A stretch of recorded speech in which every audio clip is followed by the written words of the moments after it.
this one always it's just a lot to explain. So this one's a protest running in Beirut.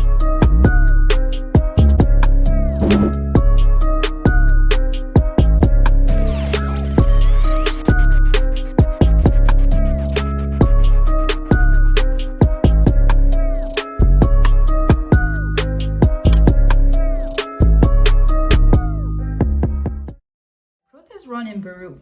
So I pull up to Beirut, which is basically supposed to be like the creme de la creme of the Middle East in terms of like just having stuff to do, and the people look good there, both the men and the women. That's all just what I'm gonna say. So anyways, I was only supposed to be in Beirut for maybe like 2 or 3 days, like 2 nights and 3 days. And like I said, the plan was Beirut, Dubai, and then back to New York and back in the States. So I get to Beirut, you know, it was cool my first night. My hostel, as you guys can tell at this point on my stories, I usually stay in hostels. It had like a rooftop bar. It's the first thing your girl thought was, I'm getting me some drinks, all right? So I put my stuff away in my room. I go up to the rooftop bar, you know, drinking, chilling with the bartender and just random people that I met there.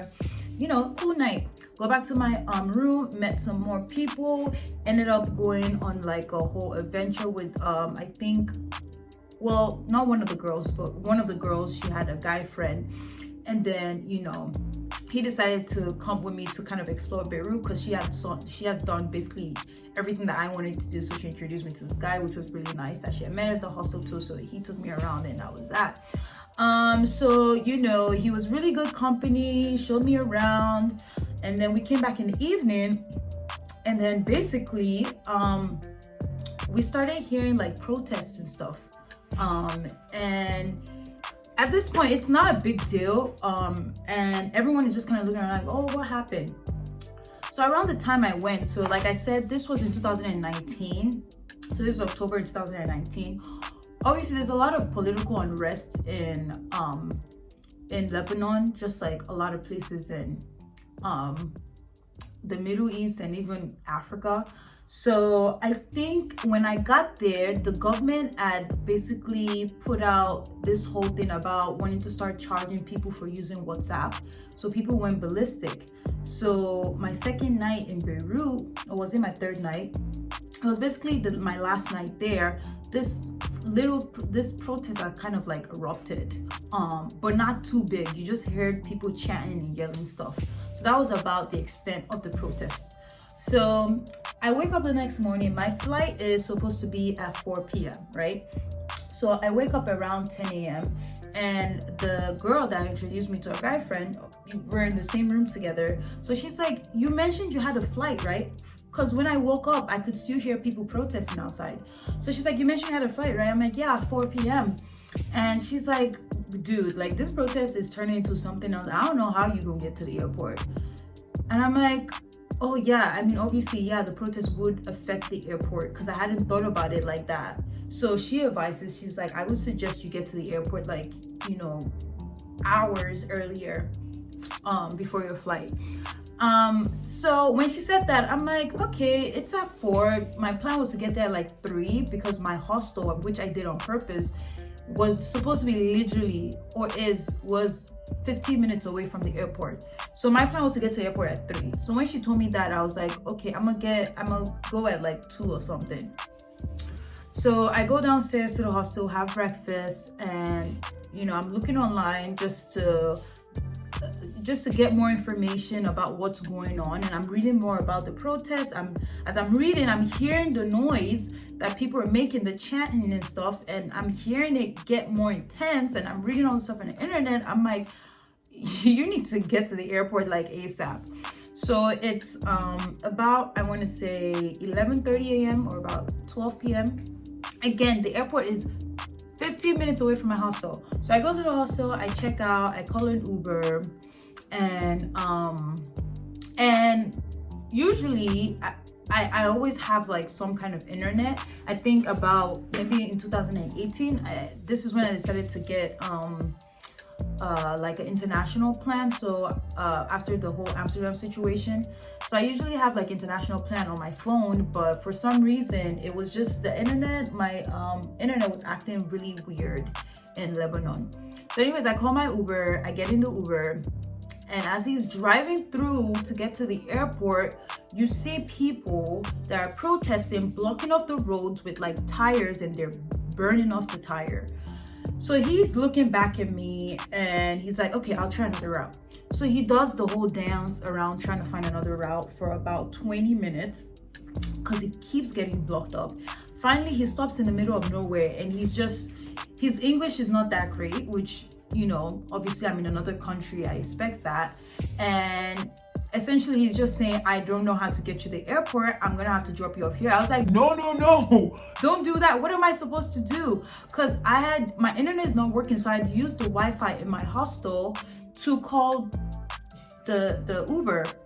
So I'm like, if you leave me in the middle of the road, I have no way of calling an Uber, or I don't have no taxi number. So thankfully, one of my co-teachers that we taught together in Saudi, she told me that she had a friend in Dubai who I actually met, because I went to Dubai before I went to Lebanon. So I met that girl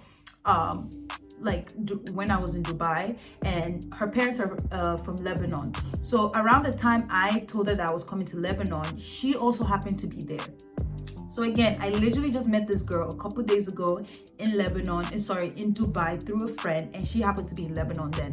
So when this taxi driver is telling me he's about to drop me in the middle of the road, in the middle of a protest, and I ain't got no internet on my phone, I'm like, hold up, let me call someone that speaks your language, because she speaks Arabic, she speaks French, she speaks English, she's a freaking genius. So I was like, hold on, let me call her. So I call her, and I'm just like, yeah, first of all, when she's like, oh, how are you doing? I'm like, I don't know, I'm trying to get on my flight from Lebanon. She's like, oh my gosh, she's like, oh, I didn't realize you were still here. If I knew you were still coming, I would have told you that you shouldn't have came, you should have stayed in Dubai. I'm like, well, I'm here, and this guy's about to drop me in the middle of the road, please help me out.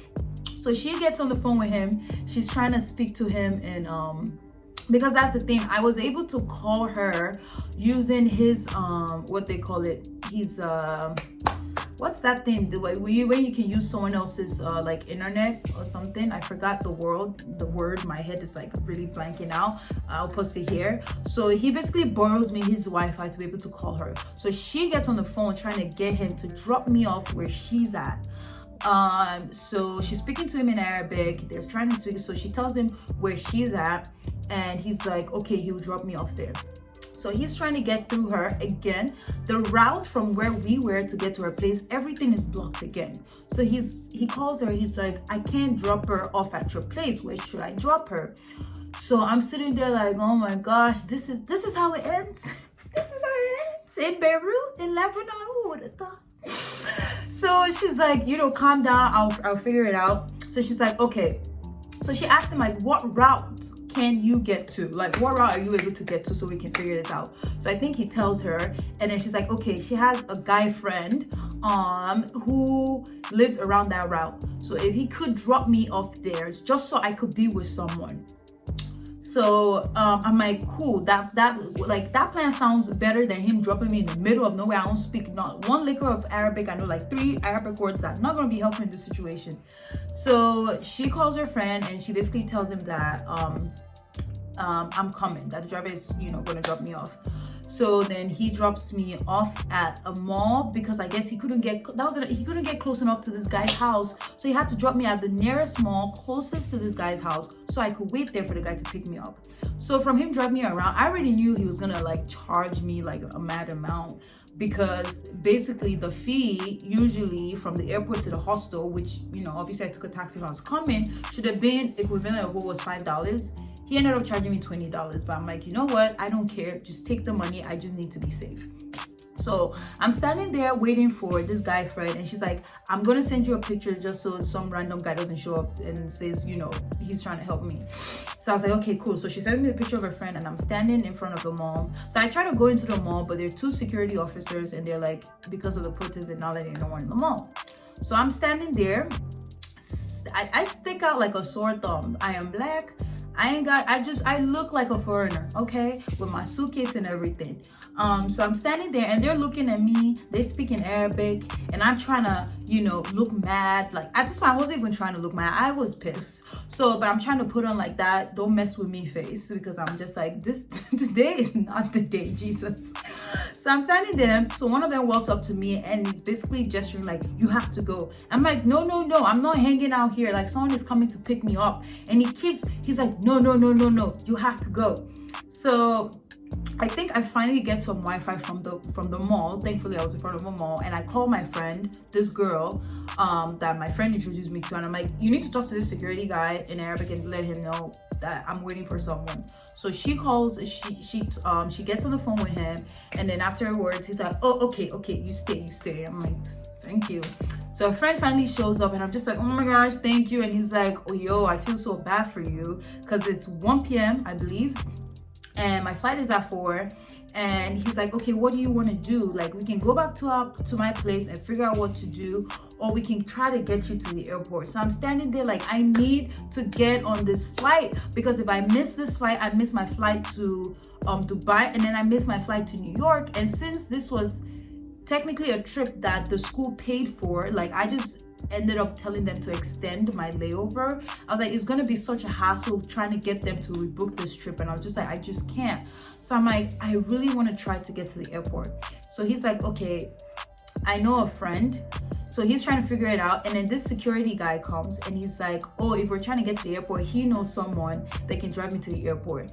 And I don't know about you guys, but some random security officer saying he knows someone. I look like a foreigner. He probably saw me give the other guy $20, and coming to the mall, I saw how many roads were blocked off with tires and protesters yelling. I'm like, is this really a smart idea? But I'm just like, something was just like, just try it. And the guy that was with me, he spoke to the guy, and he's looking at it, and he looks at me, he's like, I think he seems trustworthy. Like, if you don't feel comfortable, you can come back to my place, but he seems trustworthy. So the security guy is looking at me like, yeah, uncle, he's taxi, yeah, driver, something like that. I'm like, ugh, okay. I was like, okay, I'll do that. So I'm freaking out a little bit, and I'm texting my boyfriend at the time, who was he was Syrian, but he lived in Saudi, and he has family, or he has friends in Lebanon. I'm texting him like, if you have anyone that can help your girl, like, please let me know right now. So he's also freaking out with me. So I decided to get in this taxi with this old man in this raggedy looking car, and I'm just like, oh god, this is how it ends. So I get in the car, and I'm freaking out also because I knew getting in that taxi, I wouldn't have any access to internet except if the driver decides to let me use his internet. I forgot the name of that thing. I feel so slow. So I'm just like, oh my god. So the guy who puts me away, the guy that came to meet me, he's kind of looking at me like, I hope you make it. He took the driver's number just in case. I sent the driver's number to my boyfriend at the time just in case too. I think I snuck in a picture, sent it to him. So he's like, whenever you get internet, text me that you've made it. And I was like, and I didn't want to let go. I'm like, oh my gosh, please don't let me go, because I did not make it. So I get in the car, and the taxi driver he looks pretty optimistic. He's looking back at me like, it's okay, airport. I'm like, okay, we're loving this. So we get in the car, we're starting the journey again. Boom, roadblocked, boom, roadblock. All you hear is noise, yelling, people yelling in Arabic, tires, burnt tires. I'm freaking out. I really want to take a video. I really want to take a picture, but I'm also like, bitch, do you really want this to be the last thing you record on your phone if you die? So I'm sitting there trying not to freak out. So it seems like he's almost making it to the airport. We get to a point where I can literally see the airport on the other side. Maybe it was probably another 4-minute drive. We get hit with traffic, a bunch of protesters, and I'm freaking out. I was like, we're almost there. All of a sudden, some of the guys that were protesting were making their way to the taxi, and the taxi driver turns to me. He's like, hide your phone. I was like, oh god, no, not hide your phone. So I had my phone, and the first thing I think, I'm like, put on your game face, ain't nobody messing with you. So they come over, and they're banging on the door, they're banging on the window. I'm like, hey, what do you want? I'm trying to act up. They're like, hey, what do you want? So the driver says something to them and they kind of leave, and he looks back at me. He's like, this is as far as I can get you, honey. So he's looking around. He could tell I was worried. And on the other side of the street was like this cell phone like service shop, and there were a couple young guys there, and for some reason he was like, okay, I think they look trustworthy. I looked at them, they looked fine too, and he's like, I'm gonna leave you with them, and this is as far as and he's apologizing. I'm like, you know what, you've done enough, okay? You've risked your life, you got us to this point that the other driver could not get to, so I appreciate you for that. So he walks me over to the cell phone area with all these guys. I give him money, which was like mad awkward because they're like, all these people around, obviously trying to, you know, onlookers, like looking at the protest, but also seeing like this black girl looking hella foreign with my suitcase, dressed in all black, and I'm trying to give him money but not make it obvious that something. I'm just like, whatever. I think he didn't want, I just gave him another $30 because I'm like, you know what, you deserve it. Again, this trip should have been $5, but obviously we have been through a lot. So I get to the shop, and it's a couple of like young Lebanese guys, so I assume they look Lebanese, and they're like maybe the 20s, and they're like, what's wrong? Well, they didn't even have to ask me what's wrong. I'm like, I'm just trying to get to the airport. It's like 2:30.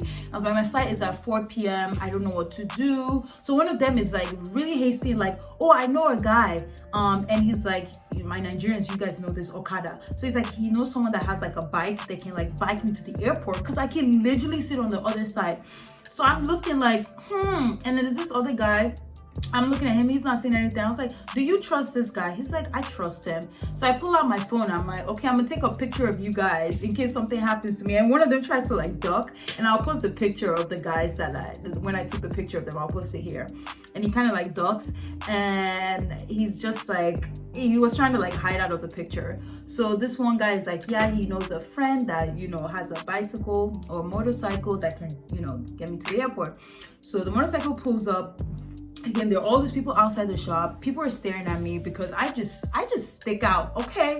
So I get on the back of the bike, and then I put my suitcase in the middle of us. So he's like, he's about to, you know, drive towards the airport, and because before he even drives over, I'm like, I can clearly see the protesters there. Like, how are we gonna drive past them? He's like, it's okay. So we're driving, and then all of a sudden, the protesters just surround us, and they're like, you know, being really aggressive with him, and like, you know, like pushing the bike and stuff. And I'm just like, oh my gosh, this ends. So I'm just like literally sitting on the bike and just like freaking out. And then one of them tries to get a hold of my suitcase, and that's when I lose it. And I just took my suitcase, I got off the bike, because at this point he had driven like pretty far. Like, he didn't get too far. Like, it was still like maybe like a 6-minute walk back to the cell phone office where I was at. So he had driven a little bit. So he grabs my suitcase, and I'm just like, no. I think you're like, no. I was like, no. So I grab my suitcase, and I'm walking back. So angry, with this just like angry and like, don't mess with me face, back to the cell phone office. And then the guy with the bike, like, is like, you know, riding by me like, no, come, we can still make it. I was like, no, I don't trust you. So I go back to the cell phone place, dragging my suitcase, and I'm like, I'm back again. That didn't work. That did not work. So one of the guys, I was looking mad, because when I had asked the guys earlier, and I was like, do you guys trust this guy? His answer, he did seem really sure. So he's looking at me like, yo, Shorty has been through a lot. He's like, you know what? I got you. I was like, please, like, I can't go through this. He's like, I got you, don't worry. I know the route, I know the way, like, it's okay. So I'm like, I feel like I trust him. So he goes to the back of the shop, like, brings out his motorcycle, I get back on it. He takes like a different route from what this other guy took. I mean, it took him a while, but finally, when I saw the police officers, I've never been so happy to see police officers in my life. Because at that point, all we kept running into were protesters, like civilians. And obviously they were protesting, because when you're protesting, like in a city like that, or just in general, usually people go for the airport. Like, you know, that's a main port. So I see the police officers and I was like, oh my gosh, we're finally there. We're finally at the airport. So he drops me right at like in front of the airport because he couldn't, you know how you get to the airport and then there's still all the terminals. Like he couldn't drive his bike in there. But that was the closest anyone had like gotten me to. Like I was like, I will walk my way to the terminal. So I get off and I'm just like, oh my gosh, thank you so much. It's 2:30, I think, around this time. And I'm like, thank you so much. It was like the last cash I had because I was just like, thank you so much. And he was so appreciative. And I think the police officers asked for my passport, and then I go in, you know, even though I'm like, clearly I'm not going through this for no reason. So I get there and I was just like so thankful because I could have given up and that would have been it. And also I understood what they were protesting for. I just happened to get caught in the middle. So that was that. And then I posted when I got to the airport, I'll post it here on my Instagram story about everything I went through. But that was my story in Lebanon. Okay, and then my last story is getting kicked out of a hotel in Saudi Arabia. So I've talked about this in my previous video before when I talked about why I moved to Saudi Arabia. So I had a boyfriend at the time. Certain things you should know about Saudi Arabia. If you're people of opposite sex, it's very frowned upon, basically illegal for you to be in the same room, rooming together, shacking together, or just dating in general. Unless you guys are like foreigners, then they kind of like, you know, turn an eye to it. But yeah, it's not a normal thing for you to just like pull up to your boyfriend's apartment or pull up to your girlfriend's apartment, because usually at apartments, hotels or whatever, they have someone who's at the front desk and those people are watching. They're like watching, right? So back to the story. So I was working in Riyadh, which is the main city in Saudi Arabia, and then my boyfriend lived in Jeddah at that point. Jeddah is another main city. So I had a weekend, like I think it was like a long weekend, so I decided to fly to Jeddah to go see him. So first of all, yeah, I know you abide by the rule, but usually when my boyfriend comes see me, because we can't both be seen walking into the apartment together, usually what I would do is that I will go up to the apartment first, and then maybe 10 minutes later or maybe 5 minutes, then he would come up, because they don't know who he's going to go see. Even though that was too risky, because those people also have cameras. If they were that anal about it, they could check to see what apartment was going to. So anyways, I get to Jeddah, and you know, I think I picked a hotel, but something was wrong with that hotel, and then we decided to go with another hotel. So I don't even know why we didn't go with our regular plan. I think for some reason, because you know, my boyfriend knew I traveled a lot at this point, but maybe because I was in his city, so he was just trying to be very accommodating. So he felt like he needed to be at the front desk with me, like checking in, which is something we don't usually do because, like I said, we're not supposed to be seen together. So we walk up to this hotel, which is like a smaller hotel, which I didn't really like because I was like, they will be able to tell who is going in and out, especially if it's small. So we got there, my boyfriend walks with me to the front desk. So the guy is looking at me some type of way. And my boyfriend obviously speaks Arabic, so he's speaking to him.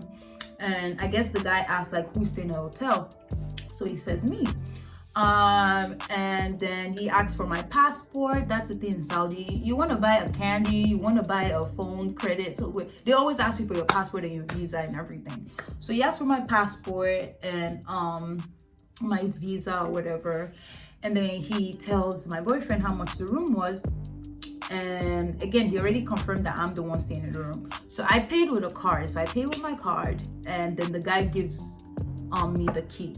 So then my boyfriend was like, he's like, oh, let's go back to the car to get my bag, my suitcase. So my boyfriend goes back in the car, he brings the suitcase, so he's following behind me. I'm about to walk up the stairs or the elevator to get to my room. Then the front desk guy starts yelling in Arabic. So obviously I know what he was yelling at, because even the whole time when I was trying to sign in or, you know, pay for the card, he's just looking at me some type of way, you know. So he's yelling, and my boyfriend started yelling at him in Arabic. And basically what I got from what my boyfriend was saying was that he was saying, she's American, I'm Syrian. Technically, those rules are not even supposed to apply, apply to us. So the front desk guy is pointing at some receipt or plaque or whatever behind the desk. I think it's like the law. It's in Arabic. I can't read it. The law basically saying that, people who are not married can't stay together. And my boyfriend is going at it, and I'm like, yo, let's just leave. Like, there's no point. But I could tell my boyfriend was getting agitated. So the guy basically, what did he do? He walks up to me. I still had the key in my hand. He grabs the key from me and then takes, I paid in card. He take whatever cash amount that I paid for, slams it on the desk, and then pointed to the door that basically we should leave. I'm like, yo, let's dip. I am too pretty to be in jail. Let's go. I'm like, let's go. So my boyfriend's livid. We get in the car and I'm like, see, we should have just gone with our regular plan. So then we found a bigger hotel where it was not obvious who was in and out, did the usual thing. I checked into the hotel, went out to my room, told him what room I was in, and then he came to join me and we were good. No problem, no qualms, all right? So yeah, that was the time I got kicked out of a hotel in Saudi Arabia. So I think that's all my sex travel crazy stories I've had. This is probably going to be a part 1, part 2 video. I hope you loved it. If you have any follow-up questions or clarifications about anything I talked about, drop it in the comments, message me on Instagram or something. But yeah, that was it. Well, thank you for watching and see you guys in my next video, hopefully soon, but not too far off in the future. All right, have a great day. Bye.